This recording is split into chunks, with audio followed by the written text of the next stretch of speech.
যখন শিরক যুক্ত ইবাদত করে, আল্লাহর যেখানে ক্ষমতা রয়েছে সেই ক্ষমতার জায়গায় যখন আর একজনকে বসিয়ে দেয়, তখন ওই বান্দার সাথে আল্লাহর কোনো সম্পর্ক থাকে না। জোরে কোন নাউজুবিল্লাহ। এজন্য শিরকটাকে আগে জানতে হবে।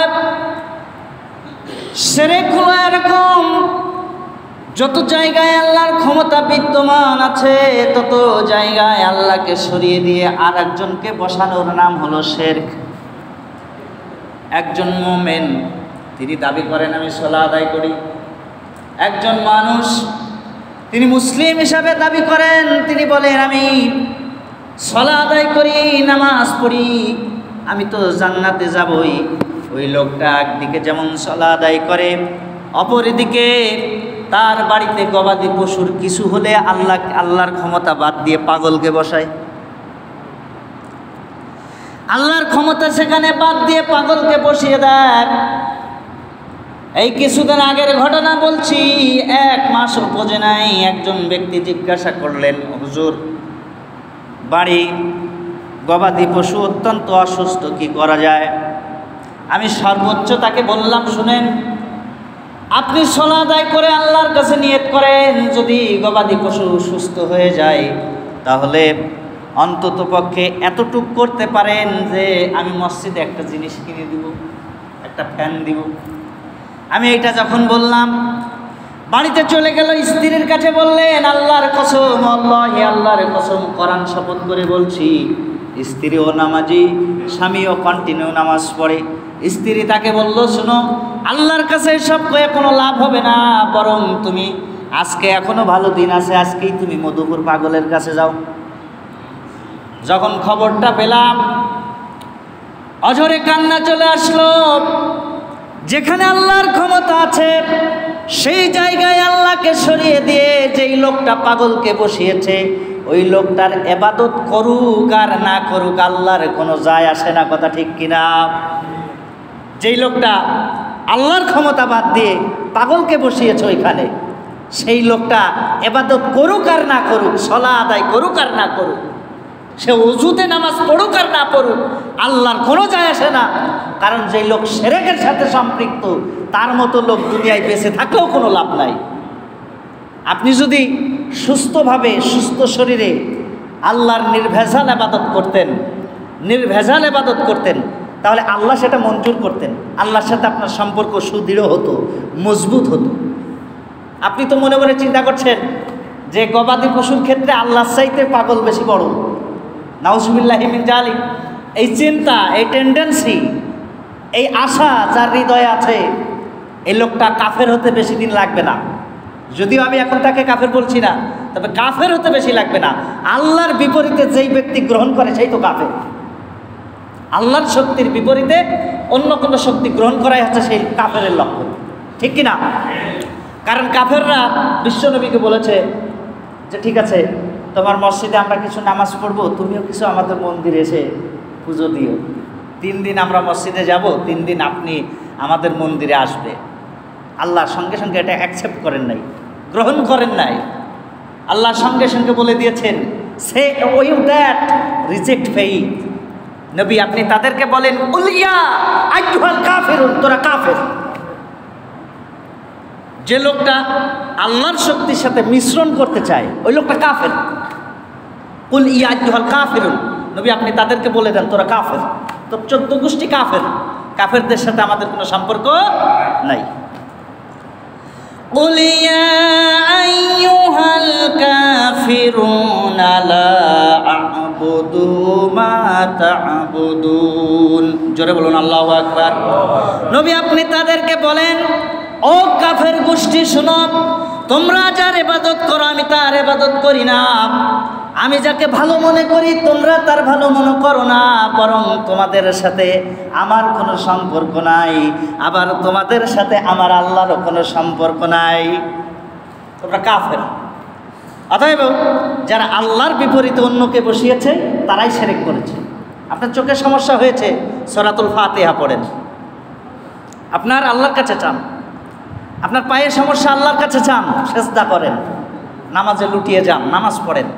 সাহাবী রাদিয়াল্লাহু তাআলা আনহুম আজমাইন তারা যখনই কোনো সমস্যায় পড়তেন সালাত আদায় করতেন। আর আমি নিজে এরকম অনেক সমস্যার সম্মুখীন হয়ে চলা আদায় করেছি, দেখেছি সেই সমস্যা নিমিষের মধ্যেই ভ্যানিশ হয়ে গেছে। আল্লাহ পাক সেটাকে ভ্যানিশ করে দিয়েছেন। এই ক্ষমতা আল্লাহর আছে না নাই? শুধুমাত্র এই ক্ষমতা না, আল্লাহ পাক কোরআন আল কারীমের মধ্যে বলেন, তুলিজুল লাইলা ফিন নাহারি ওয়া তুলিজুন নাহারা ফিল লাইল। রাতের মধ্যে দিন আমি প্রবেশ করাইয়ে দিতে পারি, আবার দিনের মধ্যে রাত প্রবেশ করাইয়ে দিতে পারি। ওয়া তুখরিজুল হাইয়া মিনাল মাইয়িতি ওয়া তুখরিজুল মাইয়িতা মিনাল হায়। আবার মৃত মানুষের মধ্যে জীবিত দিতে পারি, জীবিত মানুষের মধ্য থেকে মৃত মানুষ বের করতে পারি। সুবহানাল্লাহ। এই ক্ষমতা শুধুমাত্র একজনের আছে, তিনি কে? আল্লাহ। আর দুনিয়ায় কারোর এই ক্ষমতা নাই। এজন্য শুধুমাত্র আল্লাহর কাছেই চাইতে হবে।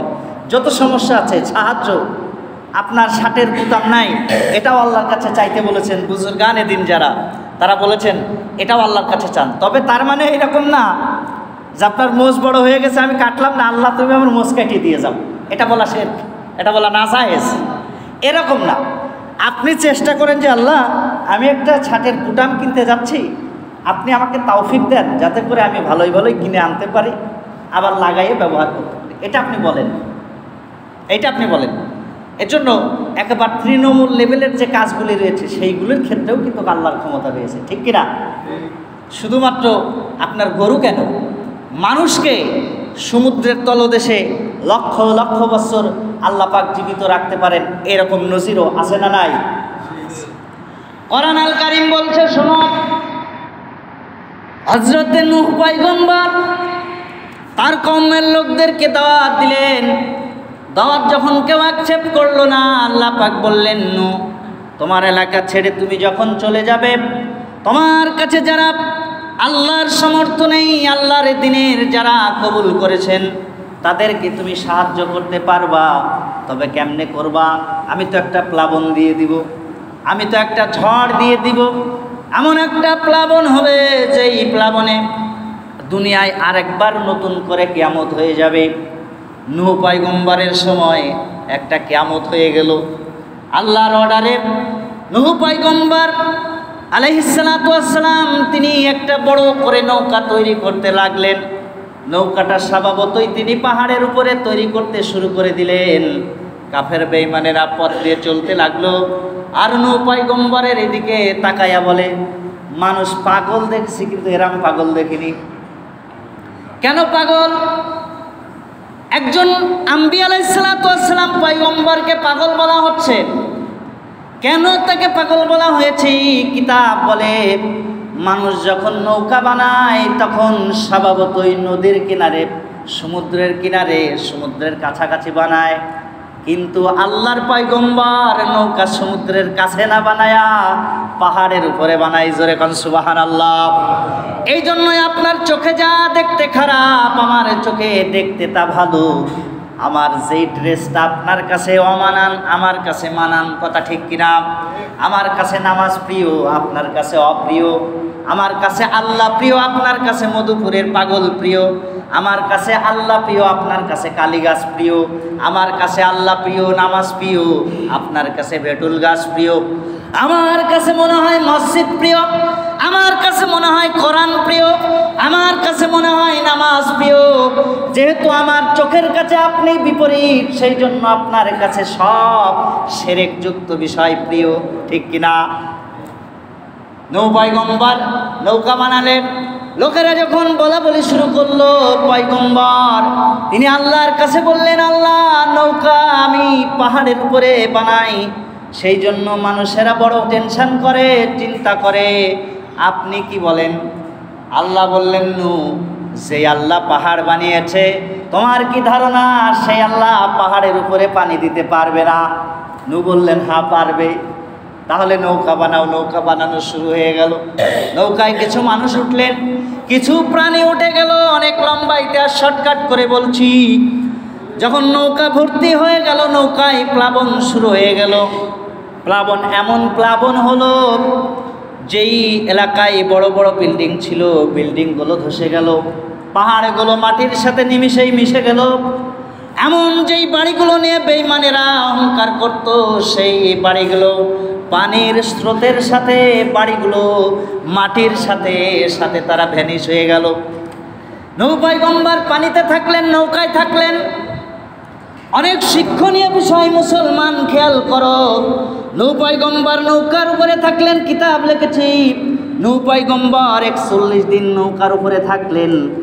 যদিও মতান্তর আছে, 2-1 দিন কম বেশি হতে পারে। এই যে 41 দিন তিনি নৌকার উপরে থাকলেন, নৌকার উপরে থাকার পর তিনি যখন জমিনে আসলেন, লক্ষ্য করে দেখলেন আমার বাড়ির সাথেই একটা বাড়ি ছিল দোতলা, সে আমাকে খুব ভাব নিত, ওই বাড়িটা ভ্যানিশ হয়ে গেছে। যেই লম্বা গাছটা ছিল, গাছটা উপরে দুমড়ে মুচকে ভ্যানিশ হয়ে গেছে। যেই পাহাড়ের সম্পদ নিয়ে মানুষ গৌরব করত, সেই পাহাড় পানির সাথে মিশে গেছে। নূহ পয়গম্বর জমিনে লাফলেন, লাফার সঙ্গে সঙ্গেই আল্লাহ পাক তার মেমোরির মধ্যে একটা চিন্তা ঢুকিয়ে দিলেন। এমন একটা চিন্তা তার মাথার মধ্যে জাগ্রত হয়ে গেল। নূহ পয়গম্বর মনে মনে ভাবলেন, আহা, এই নৌকায় কত মানুষকে তুলে নিলাম, প্রাণী তুলে নিলাম, কিন্তু যখন প্লাবন হবে, এই প্লাবনের 10 দিন আগে একজন মহিলা আমাকে বলেছিল, নূহ, তুমি তো জামানার পয়গম্বর, আমি শুনেছি প্লাবন শুরু হবে, কিয়ামত হবে। তুমি ওই নৌকায় ওঠার সময় আমি বুড়ি মানুষ, চোখে দেখি না, আমি ভালো হাঁটতেও পারি না, তবে তুমি যখন নৌকায় লোকগুলিকে তুলে নিবে তখন আমাকে খবর দিও, অতঃপর আমাকে ডেকে নিয়ে নৌকায় তুলে নিয়ে যেও। নূহ পয়গম্বর ভাবলেন, প্লাবন হয়েছে 41 দিন আগে, তার 10 দিন আগে বলেছে মহিলা, এখন 50 দিন 2 মাস হয়ে গেল, কিন্তু মহিলাকে তো নৌকায় তুলতে আমার মনে ছিল না। আমি তো আসামি হয়ে গেলাম, ওয়াদা ভঙ্গ করে ফেললাম, ওয়াদা ভঙ্গ হয়ে গেল। আপনাদের ধারণা, আপনাদের চিন্তা থেকে জানতে চাই, যেখানে 2 তলা বিল্ডিং নাই, যেখানে পাহাড় সমতুল্য পানি, সেখানে আল্লাহ পাক ইচ্ছা করলে ওই মহিলাকে জীবিত রাখতে পারে কি পারে না? সবাই বলেন, আল্লাহ জীবিত রাখতে পারেন, তার নজির দিয়ে দিলেন। নূহ পয়গম্বর ভাবলেন, তাহলে সেই মহিলার লোকেশন কোথায়, মহিলার বাসা কোথায়? উনি হাঁটতে শুরু করলেন, সামনে গিয়েই দেখলেন যেখানে পাহাড় সমতুল্য পানি, বিল্ডিং ভেঙে গেছে, গাছগুলো উপড়ে পড়ে আছে দুমড়ে মুচকে, পাহাড়গুলো ধসে গেছে, সেই রকম